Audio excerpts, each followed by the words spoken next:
Too many of you believers, you are playing it safe. That is why you don't see any breakthrough. That's why you don't experience any improvement. That's why you're in a loop. You're going from issue to issue, trouble to trouble, relief to relief. You remain stuck in a cycle. As you keep on praying and praying, some of you even fast, but it is as if nothing happens. Some of you even begin to doubt whether or not God is for you. Some of you even begin to have second thoughts about the New Testament. No. I'm going to tell you exactly what's going on. You are playing it safe, while God never instructs you to play it safe. Let me repeat that. God never told you. He never told us to play it safe. Because God himself does not play it safe. He doesn't. He doesn't have to play it safe because he's God. Now, we are not God. Okay? We cannot raise the dead. We cannot reverse back all the damage done by Satan's rebellion. But what we can do is rely on him, the first and the last, the Alpha and Omega, the great I am. We can rely on him and operate in the here and now by his strength. That is what we're able to do, and that is what we're meant to do. For you to operate in his strength means that all the other strengths you're relying on need to go. You can have comfortable stuff like a home, a job, or some money on your bank account, or a social network. You can have comfortable things. There's nothing wrong with that. But the moment you rely on those comfortable things, instead of using those comfortable things to serve Christ, you are in idolatry. And that's the case with many of you. You are in idolatry because you're playing it safe. God doesn't need you to play it safe because he doesn't do that. And there's no danger to God at all because he's God. So if God cannot face any danger because he's God, and you serve him, why are you playing it safe?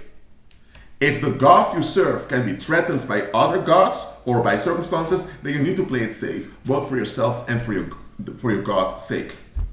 But if you're serving the Most High, the King, the real God, then you should not be playing it safe at all. What is playing it safe? Playing it safe is holding onto a cycle to prevent worse. Some people keep holding on to a 9-to-5 job that they can't stand, a job that drains them. Why? Because at least there's income, at least they're not on the street. Okay, you're not on the streets. You have food in your house, that's true, but you're dying on the inside. Some people took a leap of faith and they're not even believers. They are unbelievers who took a leap of faith by forfeiting their 9-to-5 jobs. They went working part-time or seasonal jobs, and they managed to travel around the world a little bit. They began to write notes, they began to write music, and they experienced life in a far richer way. They took a leap of faith and they're not even believers, so they don't have the security of Christ. Some are even pagan, and it's the pagan bubble generated by demons they depend on. Yet they took a leap of faith. And now you have believers who won't even take a leap of faith because they're playing it safe. They think by playing it safe that they are doing the right thing. No. By you playing it safe, you are forfeiting walking by faith. You are forfeiting to demonstrate God's strength through your weakness. Your weakness, that means your human vulnerabilities, your mortal body, and your fragile minds, they are there. So that God's strength is magnified through your weakness. People will see your weakness, they'll be shocked by what you accomplish despite resistance against you. And that's how they can see, oh, that's God's power. And once they see it's God's power, they have no choice but to capitulate and flee from you, and you will be at ease on the long term to glorify the Heavenly Father. Yes, there will be tribulation and affliction till Christ returns, but once you've crossed the Red Sea, it's over. All the troubles that will come, you will simply bypass them or step over them. Why? Because you walk by faith. Many of you have not crossed the Red Sea yet. You're still in Egypt, begging for a Savior, while your Savior came, died, and rose again on your behalf.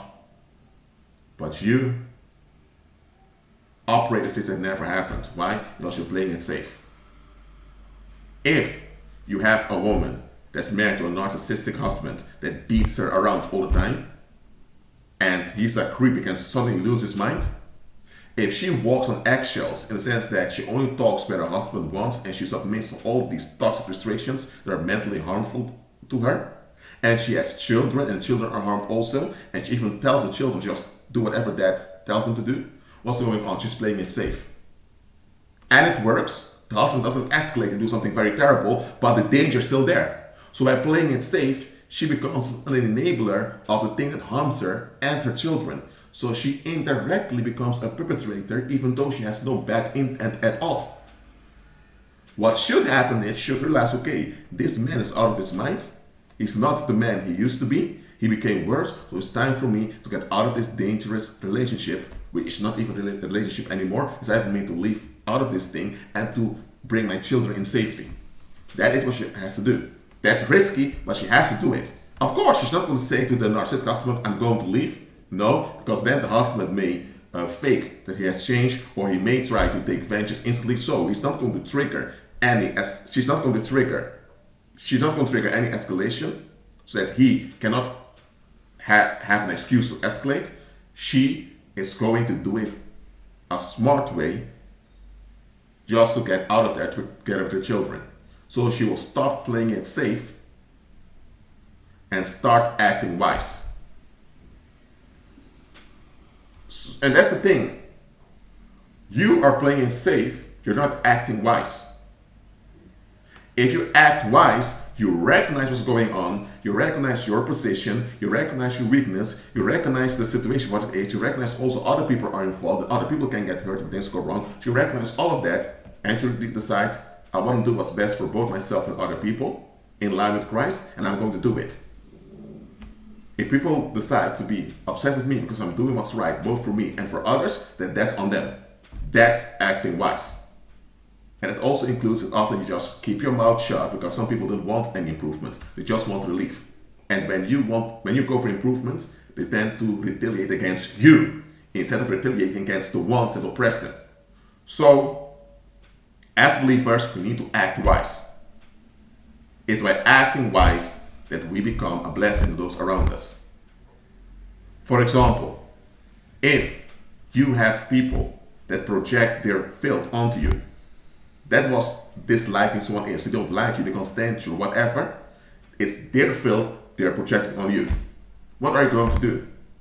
Give in to their anger by just avoiding places where they come and all of that? No. They have their filth, you deal with it. And if they choose to become violent towards you, it's on them. You go into prayer, you're going to decree and declare that all violence backfires from you and that all negative tensions go back to the senders. You're going to do what you have to do. And before you know it, those people will either flee from you or they stop with their stupid behavior immediately. That's what you ought to do. Because what happens when you play it safe by just not triggering those people? They shouldn't put you in a category where they feel entitled to control you to begin with. This whole idea of not liking someone, you can't stand someone, you hate someone, it's all about someone wants the entitlement to control someone that they obviously can't control. They chose to project bad onto you, they chose to put you in a category, that's them. You shouldn't carry that weight. Now you can go around and please them so they can feel superior to you. And when they feel superior, they will leave you alone. But you will also be keeping danger in existence. When you act wise and you shut down the violence, it will become intense, but eventually it's over.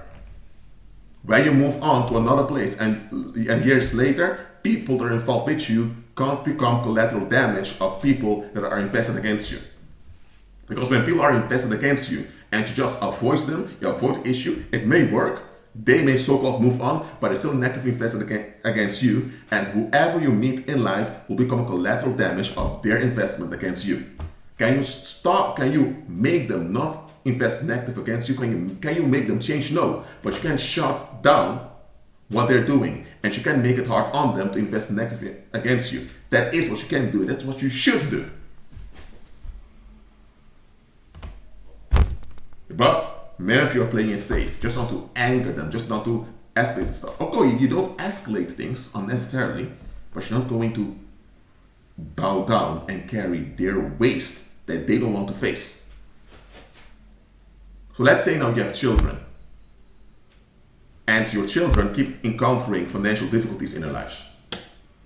But then you remember that you encounter financial difficulties a lot. And it started after your parents and several other people turned on you.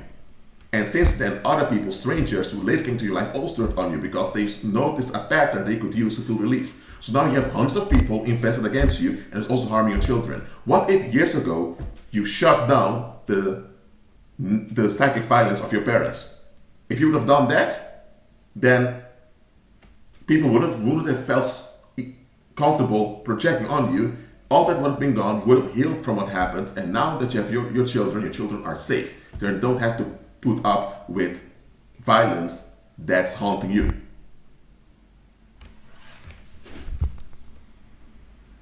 This is what I want you to understand. When you act wise, you also shut down danger in your environment.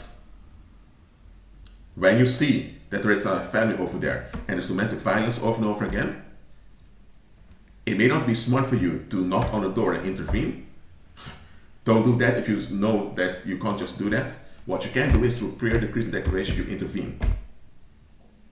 And by doing that, you may hear later that the couple has divorced, or that whatever happened, that now the children are safe. And because of that, you will have 3 adults less. Let's say there are 3 children.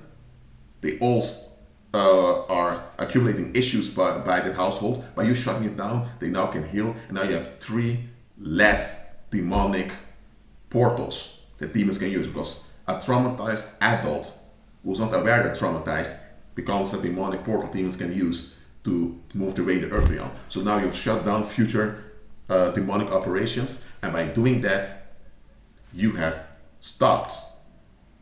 I would say you've stopped a lot of stuff. For example, bad relationships, toxic friendships, an abusive marriage, future domestic violence. There are a lot of things that were about to come out of those traumatized children that you've stopped because you intervened, you acted wise.